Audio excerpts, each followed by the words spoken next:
Welcome to Hilary Emmanuel Ministries, where faith meets power, purity and prosperity, and breakthroughs are born. At Diadem, we equip you with bold prayers, life-transforming teachings, and spiritual strategies to overcome every challenge life throws your way. Join us as we dive into God's Word, experience His presence like never before, and walk in His purpose for our lives. If you're in London, we invite you to fellowship with us in person at Diadem, 4 Pegamoid Road, N18 2NG. Don't forget to subscribe now and let's grow in faith together. We are dealing with what I call prophetic battles against occultism and idolatry. You must know one thing, brethren, that God hates idols. God hates idolatry. And God warns severely. He said, you must not have any other God beside me. Say, I am the only God. You must not bow down to any other thing. And that's the aspect whereby he introduced himself as a jealous God. He said, I'm a jealous God. I don't tolerate anybody to have any other God beside me. So we are going to look at how the prophets of God, I told you that there are some battles that when God finds himself, situations when God finds himself, he will always rely on the prophets. He will always call on the prophets to help him deal with those situations. And those are the responsibilities and the duties of the prophet. Where there is idolatry in the land, where there is occultism in the land, it's always the prophet of God that can stop them. It's the prophets of God that can rebuke them. It's the prophet of God that can abolish them. Where the prophet did not do anything, that's the end. Nobody else has the power to do it. Because those idols that people are worshiping, those idols also want to maintain their position. Those idols want to hold on to the people tight so that people can continue to worship them. And that's why you see when Samuel wanted to help the children of Israel, the first thing he told them was, drop your idols. Renounce your idols, throw them away, burn them, and then repent sincerely, and I can pray to God for you. And as soon as they did it, he cried to God, and God heard his cry. Immediately the enemies reacted. The enemies that are the ones that provided those idols, the enemies behind those idols, they reacted immediately. They were coming for fight. So, brethren, where you see the believer, the prophets of God, dealing with idols, there is always a fierce reaction. Know this very well. The enemies will always react. Those people worshiping the idols will always react. The places where the idols originated from, they will always react. And sometimes they will react in a very, very bad way. But the Lord is always there to protect his children. Look at 1 Kings chapter 12. 1 Kings chapter 12. Look at verse 26. And Jeroboam said in his heart, Jeroboam suddenly became a king because the son of Solomon, Rehoboam, was not doing well. And so God decided to cut the kingdom into two and gave one to Jeroboam. He gave 10 tribes to Jeroboam and left only 2 tribes with Rehoboam to become Judah. And so those 10 tribes, Jeroboam now became their king, became Israel with their capital in Samaria. Jeroboam said in his heart, now shall the kingdom return to the house of David. So you can see the perception of the heart. Perception of the heart. Sometimes, brethren, in our perceptions, we do wrong things. He just thought within himself that if I allow Israel, he was not the one that made Israel to follow him. It wasn't that he was so wonderful that made Israel to follow him. It was God that decided it that way. But you can see the perception of his heart. He said the people will one day wake up and go back to the house of David, verse 27. If these people go up to do sacrifice in the house of the Lord at Jerusalem, so to him, if I allow them to be going to another country to go and do sacrifice, if I allow them to be going to Jerusalem to do sacrifice, they will one day decide to join Jerusalem. They will one day decide to join Judah. Then shall the heart of these people turn again unto their Lord, even unto Rehoboam, king of Judah, and they shall kill me and go again to Rehoboam, king of Judah. You can see what he was meditating on his heart. So based on these wrong notions, look at what he did, verse 28. Whereupon the king took counsel and made 2 calves of gold and said unto them, it is too much for you to go up to Jerusalem. Behold thy gods, O Israel. So he said, you don't need to travel to Jerusalem to go and worship. So he decided to build an idol for them. He made an idol and decided to say, Israel, this is your gods. It is too much. He said, you should not, that brought you up out of the land of Egypt, verse 29. And he set the one in Bethel, and the other put he in Dan. So he established them in a way that wherever you are, there's one close by. And you can see what I'm telling you, brethren. Shouldn't the whole nation of Israel, 10 tribes cannot stand up to challenge Jeroboam and say, no, this calf you molded did not bring us from Egypt. This calf, this is a lie. We will not follow this. You can see what I'm saying, that without the prophet of God, ordinary people cannot challenge anything. Ordinary people cannot challenge occultism or idolatry. They cannot. It's only the people of God, with the Spirit of God, with the power of God, especially the prophets of God, that can do it. So you can see the people swallow it, the people accepted. And they started to go and worship and bow down to those idols. Verse 30. And this thing became a sin, for the people went to worship before the one, even unto Dan. And he made an house of high places, and made priests of the lowest of the people, which were not of the sons of Levi. And Jeroboam ordained a feast in the 8th month, on the 15th day of the month, like unto the feast that is in Judah. And he offered upon the altar, so did he in Bethel, sacrifice unto the calves that he had made. And he placed in Bethel the priests of the high places which he has made. So he looked at the date of the festival which they normally worship Jehovah God in Judah. He set also the exact date here in Israel. So that same date, nobody will go to Judah to worship God. Nobody will go to Jerusalem. Everybody will come to him and worship his idol. Verse 33. So he offered upon the altar which he had made in Bethel the 15th day of the 8th month, even in the month which he has devised on his own heart, and ordained a feast unto the children of Israel, and he offered upon the altar and burnt incense. So you can see now, when idolatry and occultism become a problem for God, like this case now, it has become a serious problem for God. How is God going to solve this now? Who will God use to solve this? The whole people of Israel, 10 tribes, I don't know how many million people, nobody said a word. Nobody argued. Nobody challenged him. Everybody swallowed it and they started to follow him. So now, who is God going to fall back on? Who is God going to look up to do this? If the prophets do not do anything, that's the end, brethren. The whole land will be swallowed by occultism and idolatry. If the prophets of God are available, if they didn't do anything. And the situation has not changed, even in our own time. If everybody is busy with our whole endeavors, busy with academics, busy with the work, going to the business, going to this one, nobody cares to see which idol is ruling the land, which occultism is sitting upon the nation. If nobody cares, that is how it will continue until the idol will swallow the country completely. Until they will make laws. You see now, Jeroboam made law. You can't go to Jerusalem to worship anymore. Until they will make laws that will make it mandatory to worship those idols and to bow to occultism. And that's why the prophets of God will have very serious assignment. Very big assignment. So when this situation occurred in Israel, whom did God fall on? Whom did God look up to? Look at 1 Kings chapter 13. 1 Kings chapter 13. Look at verse 1.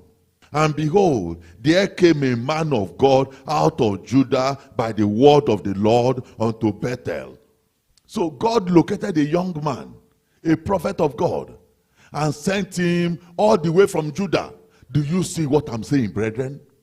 The whole land of Israel, God couldn't pick anybody. The whole land of Israel, God couldn't find anybody. No prophet was found. He had to go to another country, to Judah, to send a prophet. And this prophet went all the way from Judah down to Samaria to go and meet, to Bethel, to where the idol was, to go and meet Jeroboam. Look at what happened.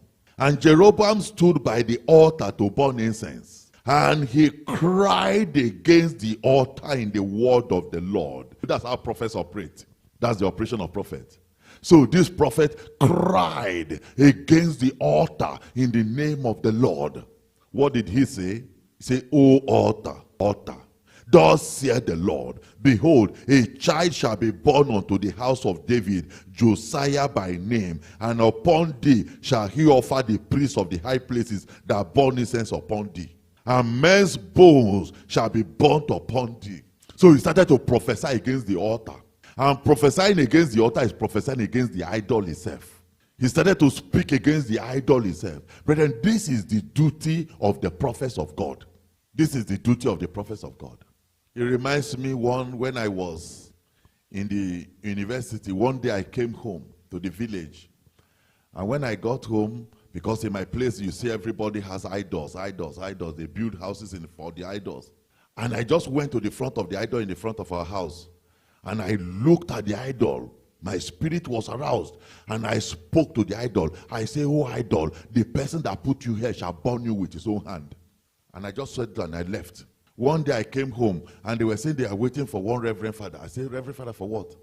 They say he's coming to burn that idol. My father himself that put it there invited the Reverend Father to come and burn it. I said, let me burn it. He said, no. So that prophecy will fulfill exactly. That is the owner that will burn it with his own hand. So that is exactly the operation of the prophets. So this young prophet prophesied against the altar and told the altar what is going to happen. He said, Josiah is coming. He's going to burn all the priests that are sacrificing to you on top of you. And people that have sacrificed before that are dead, their bones, he will burn them on top of you. Verse 3.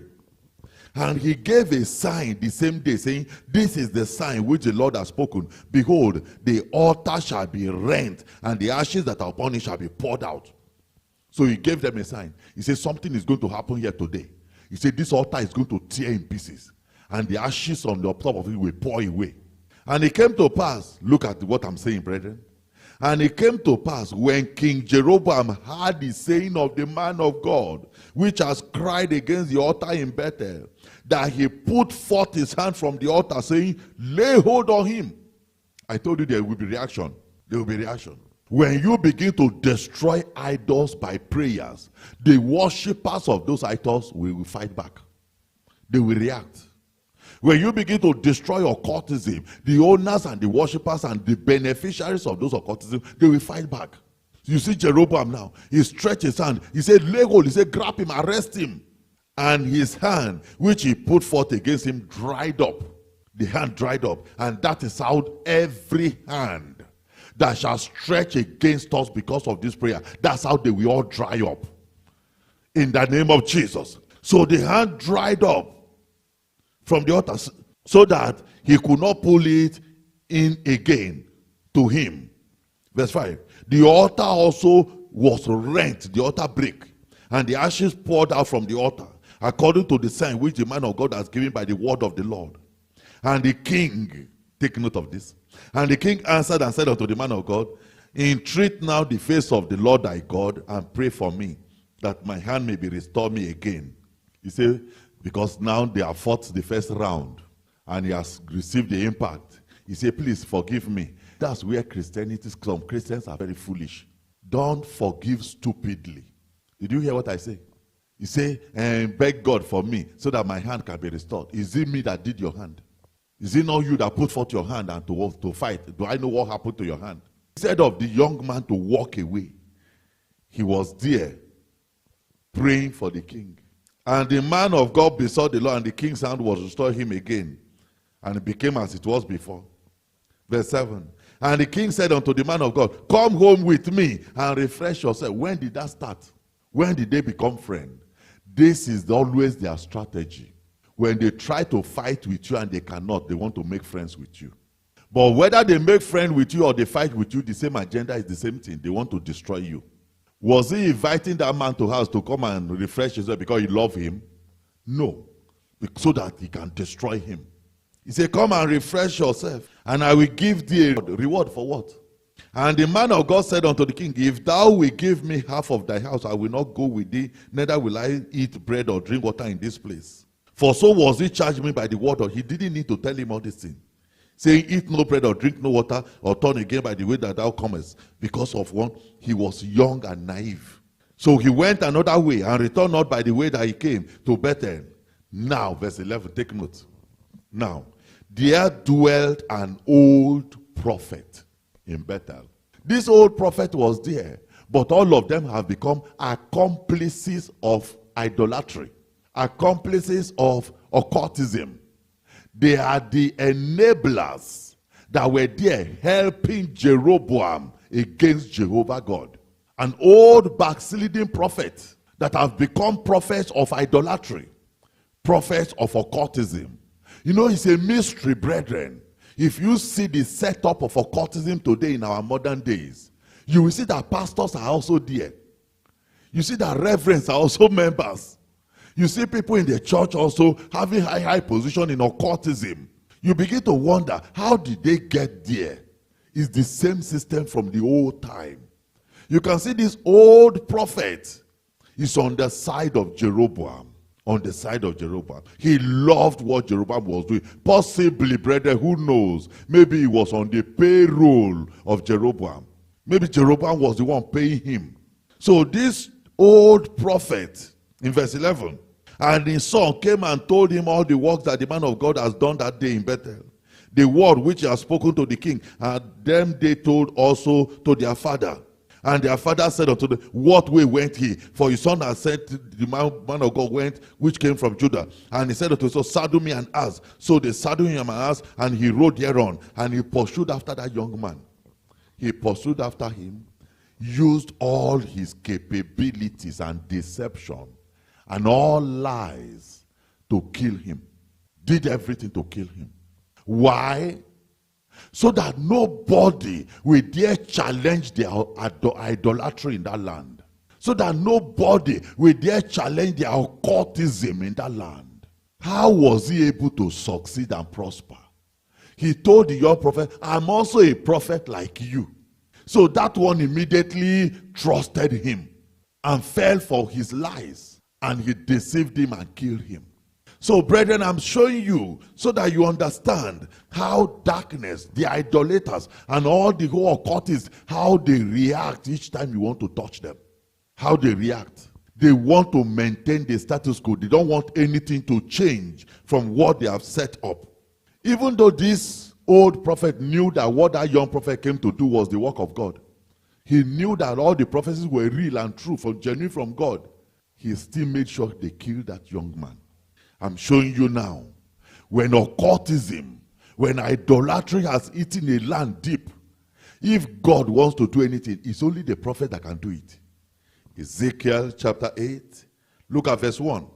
And it came to pass in the 6th year, in the 6th month, in the 5th day of the month, as I sat in my house, and the elders of Judah sat before me, that the hand of the Lord fell there upon me. Ezekiel was just sitting down with his friends, and the hand of God came upon him there. Then I beheld, and lo, a likeness as the appearance of fire, from the appearance of his loin even upward, fire, and from his loin even down upward, as the appearance of brightness, as the color of amber. And he put forth the hand of an hand, and took me by the lock of my head, and the Spirit lifted me up between the earth and the heaven, and brought me in the vision of God to Jerusalem. He was sitting, they were just chatting, they were talking. Right there, the hand of God came and grabbed him in his hair, and took him from Babylon straight to Jerusalem in a vision. Which means this must be a serious issue. Why will God come and grab somebody like that? Was there nobody again in Jerusalem, in the whole Judah, in any place? It's only prophets that can do these things, brethren. When God is troubled, when God is worried, when God is hurting and is angry and is not happy with what is going on, he only falls back on the prophets. Those are the only people he always go to, the prophets. So he said he put forth his hand and grabbed him and took him in a vision of God to Jerusalem, to the door of the inner gate that looked towards the north, where was the seat of the image of jealousy, which provoked to jealousy. Verse 4. And behold, the glory of the God of Israel was there. So God was there waiting for him. And they just sent and they grabbed him and brought him there. He got there and saw the glory of God. According to the vision that I saw in the plain, you see, I remember the vision, I've seen God before. That's exactly what I saw now, verse 5. Then said he unto me, Son of man.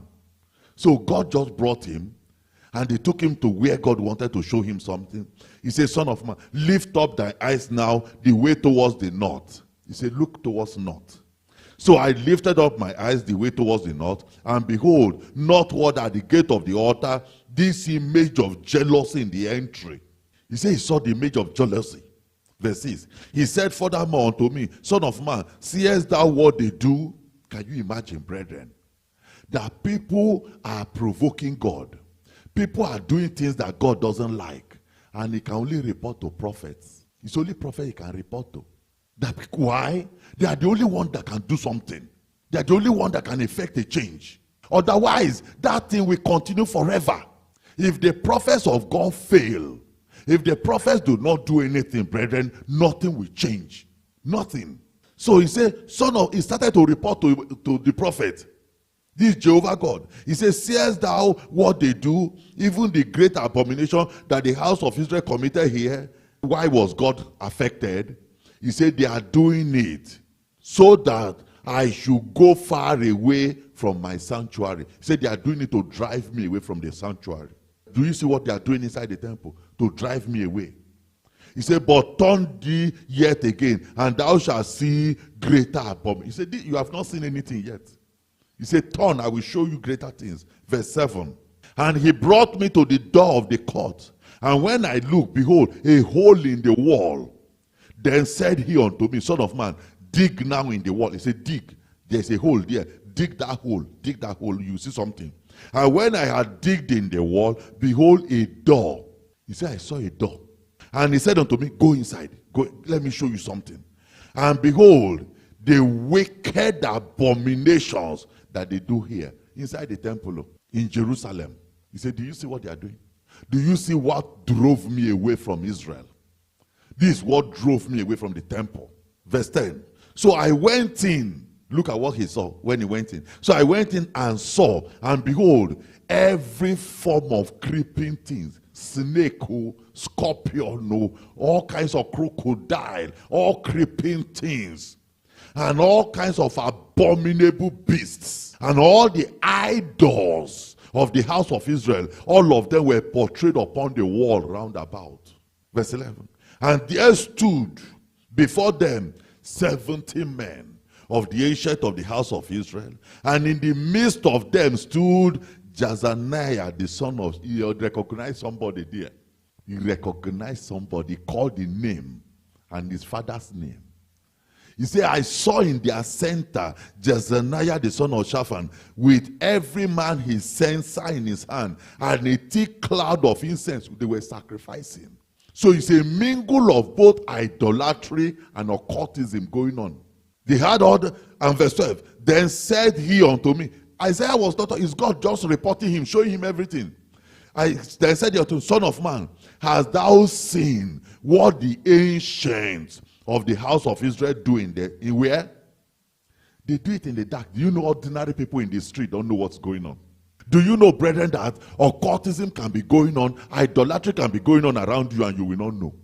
It could be going on in the land, in the country where you live, and you will not know a single thing. And the impact will be upon everybody. So you say, do you see what they are doing in the dark? Every man in the chamber of his imagery. For they said, look at what they say, the Lord seeth us not. The Lord has forsaken the earth. This is occultism. There's one occultic move. I think it's, what do you call the name now? That believe in this theory. There's one occultic move that believe in this theory that say that God has forsaken the earth. God has handed it over to Satan. He's not interested in the earth anymore. That's their belief. Verse 13. He said also unto me, turn thee yet. He said it has not finished though. Turn thee yet again, and thou shalt see greater abomination that they do. Then he brought me to the door of the gate of the Lord's house, which was towards the north. And behold, there sat women. The other one was men, 70 men, cult of men, doing their own stuff. This time around, he brought him to the gate of the house, and this time around it was women. All of them were weeping for Tammuz. Verse 15. Then said he unto me, hast thou seen this, O son of man? Turn thee yet again, and thou shalt see greater abomination than this. And he brought me into the inner court of the Lord's house. And behold, at the door of the temple of the Lord, between the porch and the altar, were about 5 and 20 men. This one is 20. Do you see different courts and covens inside the church? The other one were 70. Then the other group is women. Then this one is 25 men. He said, these 25 men, with their backs towards the temple of the Lord, and their faces towards the east. And they worship the sun towards the east. Is that not Islam? They worship the sun towards the east. This period, Islam has not existed. Do you see the source, the origin? It has not existed yet, this period. But there was already a court practicing that same system of worship. Then he said unto me, hast thou seen this, O son of man? Is it a light thing to the house of Judah that they commit the abomination which they commit here? For they have look at what happened now. The impact of those things. They do it in darkness, in secret. 70 men there, 25 there, women the other side, all of them, images here and there, worshiping what they are worshiping. Look at the consequence in the open field, in the whole general community, in the entire nation, physically now manifesting. Look at the impact. He said, they have filled the land with violence. So people will just discover that there is serious violence in the land. They don't know where it's coming from. Not knowing is the operation of some people inside the dark places. It's the operation of occultism and idolatry somewhere. And they have turned to provoke me to anger. And lo, they put the breach to their nose. He said they are not repentant. They are not willing to change. Verse 18. Therefore will I also deal in fury. My eyes shall not spare. Neither will I have pity. This is how to deal with occultism. This is how to deal with idolatry. And this was what that young prophet missed. He didn't understand the seriousness of what God sent him to go and do. He thought it was the issue of come and eat, don't come and eat, and have mercy on me, forgive me, I'm sorry. It's not that. This is a bigger issue. This is a bigger issue. God said, I will deal in fury. I will not spare. I will not have pity. And though they cry in my ears with a loud voice, yet will I not hear them. Say, it doesn't matter how they cry. They have pushed me to a point where I will not pardon anymore. I'm going to deal with this. The question then, brethren, is this. Why did God bring Ezekiel to show him all these things? Why did God invite Ezekiel, grab him by the head, and brought him straight to Jerusalem, all the way from Babylon, where he was carried away captive? Why did God bring him in such a manner, in a vision, in the open vision, in the afternoon, where he was sitting with his friends? Why did God do it this way? Because he wanted Ezekiel to do something. He was expecting Ezekiel to do something. He was hoping that Ezekiel would do. Brethren, why is God telling us all these things? Why are we doing this program? Why is God speaking to us like this? Because he's also hoping that we will do something. He's also believing that we also will take some steps. We will do something about it. So that's the whole reason why he brought Ezekiel to show him all these things. And the question is, did Ezekiel do anything? Yes, of course he did something. Look at what Ezekiel did. In Ezekiel chapter 43. Ezekiel 43, look at verse 3. Ezekiel 43 verse 3. And it was according to the appearance of the vision which I saw. You remember that's the vision we just finished reading now. He said, in according to that vision which I saw, even according to the vision that I saw when I came to destroy the city. That's what God was looking for. God wanted Ezekiel to destroy Jerusalem. He wanted Ezekiel to prophesy against Jerusalem. He wanted Ezekiel to destroy the whole thing, both the temple and everything. Destroy the occultism, destroy the idolatry, destroy those 70 elders, destroy the 25 and the women, destroy Tammuz, destroy the idols, destroy everything they are doing. And that's exactly what Ezekiel did. Ezekiel destroyed the city. He destroyed the city. And that is what God is expecting from his prophets. That's why God involved prophets in this type of situation. That's why God reports them to his prophets. Sometimes we see some visions. We see some dreams. We'll be asking ourselves, what concerns me with all those things? God is only reporting to you. He's only reporting to you. Because he wants you as his prophet to do something about it. He wants you to avenge him. Revelation chapter 18. Revelation 18. Look at verse 10. He was talking about Babylon. Babylon represents idolatry. Babylon represents global occultism. That's what Babylon represents. And you know, because of the advantages, so-called, that people derive from idolatry, that people derive from occultism, that's why the whole world is going after it. Because they feel that they get advantage. He said in verse 10, standing afar off for the fear of her torment, saying, alas, alas, that great city Babylon, that mighty city, for in 1 hour is thy judgment come. And the merchants of the earth, take note of the people that are involved in the occultism, that are involved in the idolatry of Babylonians. He said the merchants of the world, the merchants of the earth, they shall weep and mourn over her, for no man buyeth their merchandise anymore.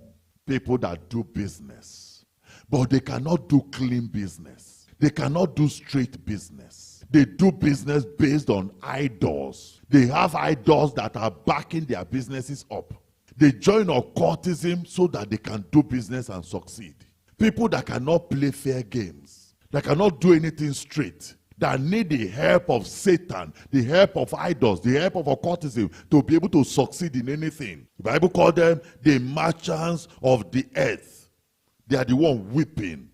You know, do you know when you destroy occultism and you destroy idols, all those that have been benefiting from them, they will weep, they will cry.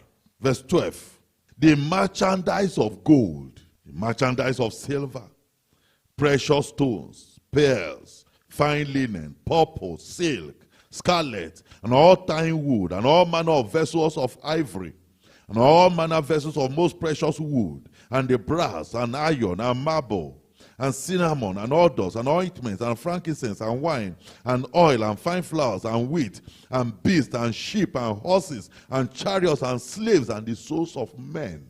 There are people that trade in the souls of men. You don't know where they sell and buy all those things.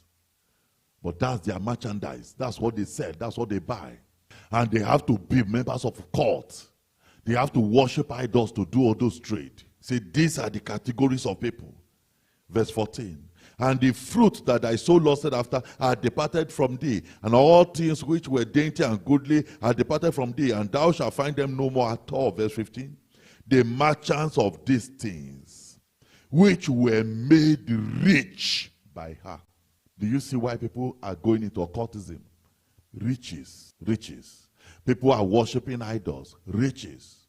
There was this terrible, the kind of things coming out of Nigeria is so unbelievable. Unbelievable. Video of this man, he said that you can see the level of stupidity and illiteracy. You can see what, and darkness. Say that all his job he does is to kill people for herbalists that want to use them for rituals. And how much do they pay him for all those things? You can see how occultism, how idolatry, how he's destroying lives and destinies. How he's destroying lives and destinies. And people are daily perishing under those things. So for verse 4, in 1 hour, so great riches is come to naught, and every shipmaster and all the companies in ships and sailors, as many as trade by sea, stood afar off and cried when they saw the smoke of her burning, saying, what city is like unto this great city? And they cast dust on their heads. As you deal with idolatry today, as you deal with occultism today, all the idolaters and occultists, they will cry, they will weep. He said they cry, weeping and wailing, say, alas, that great city wherein were made rich all that had sheep in the sea by the reason of her costliness, for in 1 hour is she made desolate. Brethren, how was this possible? How was this possible? It was only possible by the work of the prophets of God, the involvement of the prophets of God, the operation of the prophets of God. Is when the prophets of God get involved in battles that the battle takes shape. Verse 20. Rejoice over her, thou heaven, and ye holy apostles and prophets. Do you see? The Bible even specifically mentioned, he said, children of God, rejoice over occultism and idolatry. Rejoice over her, for God has avenged you on her. And a mighty angel took up a stone like a great millstone and cast it into the sea, saying, thus with violence shall that great city Babylon be thrown down and shall be found no more at all. So you now see that idolatry, occultism, God wants us to fight against them.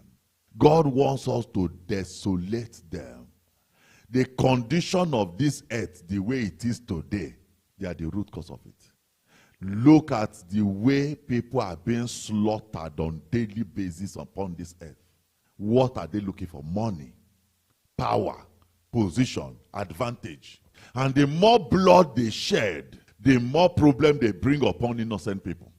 The more blood they shed. That's how the blood will be crying against everybody living in the land. So you can see why prophets of God, we are the only one that can stop it. It's only the prophets of God that can stop it. That's why we have to stop it today. We have to stop it. Verse 24 says that, and in her was found the blood of prophets. Because idolatry, they hate prophets of God. Occultists, they hate the prophets of God. In her were found the blood of prophets and saints, and all that were slain upon the earth. All the senseless killings, all the violent killings. Occultism must be behind it. Witchcraft must be behind it. Idolatry must be behind it. You know, yesterday, somebody was showing me something on YouTube, a video on YouTube. There is this secondary school, one boarding house in Lagos, Doen or something like that. That video has been trending since yesterday or so. This secondary school is a boarding school. And there's this boy, 12-year-old boy, in secondary school, boarding house. And some of his friends, colleagues, schoolmates, came to him that he should join the cult in secondary school. That he should join cult. And he refused. He said he was not joining a cult. And they beat him. They said that when they came into their hostel, other students ran away.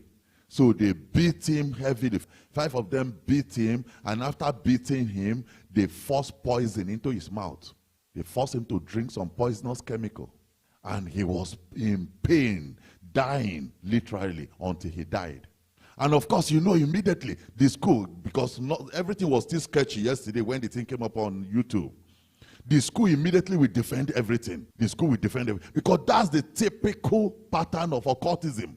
That's the typical pattern of idolatry. They have hierarchies. From Jeroboam, the king, they have prophet, the old backsliding prophet also, that could be speaking for them. They have everybody, the children of the old prophet, that will report everything for them. In the lineage of occultism, they are lined up. They dominate every industry. You come to the media, they control the media. They control religion. They control economy. They control politics. You go to the armed forces and police. That's when you get disappointed. Because you discover that most of the people there, they are their members. And so the righteous is vulnerable. The righteous is helpless. And that's why I told you, nobody else in the land can stop them. Nobody. You saw this place I just read to you in Revelation chapter 18. He said the kings are their members. The merchantmen, the richest people on earth are their members. So if they do anything to you, who are you going to report to? Where are you going to run to for help? That's why the only last hope is the prophets of God. The last hope. The prophets of God. If the prophets of God fail, that's the end. And that's why you see occultism, they are so clever. You look at some country, I don't want to call the name of the country. They target the prophet, the true men of God. The true men of God. They target those ones and silence them through money. Was it not what Jeroboam offered that young prophet? He said, come home and refresh yourself. Let me get you some reward. When they look at you and say, man of God, what is your problem? What can we do for you? Okay, we give you 1 acre of land in the best part of Lagos or in the best part of Abuja, and then we build it for you. Do you want it to be like stadium, or how do you want it to look like? Or do you want a private jet for your birthday gift? So this is the kind of reward of occultism. And many men of God have fallen by it, unfortunately. And why do they buy you like that? They buy you because they know you are the only man that can stop them.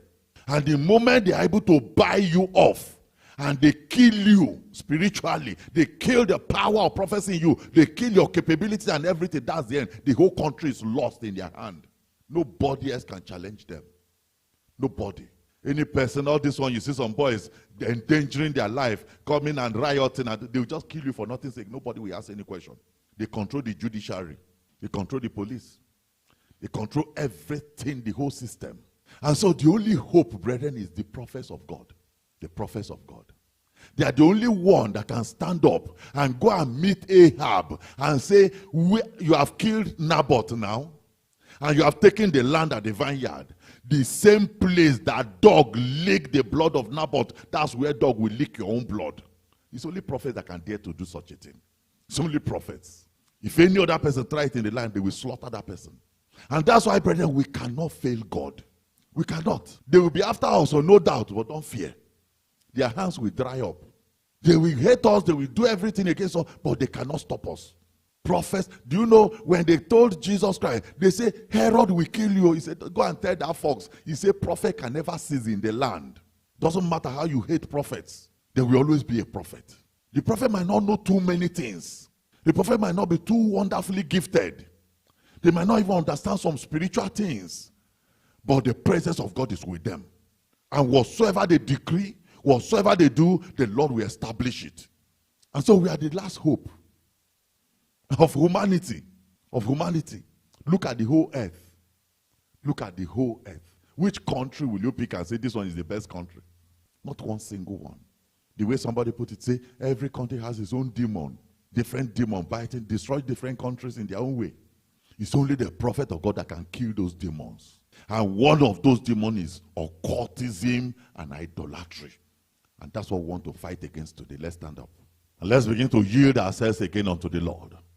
And say, my God and my Father, this is my destiny. And I cannot run away from it, Lord. I cannot run. Thank you for watching. If this message blessed you, don't forget to like, share and subscribe to join our growing community of faith. You've just listened to the sermon, but there are powerful prayers that follow. Due to social media rules and guidelines, the prayers have been removed from this video. However, you can access the full prayers and more life-changing resources by visiting www.pastorhillary.org or downloading our app, Diadem Media. If you're in the London area, we'd love to have you fellowship with us in person at 4 Pegamoid Road, N18 2NG. If you have any questions about this message, want counseling from Pastor Hillary, or wish to share your testimonies following the prayers, please leave a comment below and someone from our team will get in touch. Until next time, may God bless you abundantly and guide you in all your ways. Stay victorious.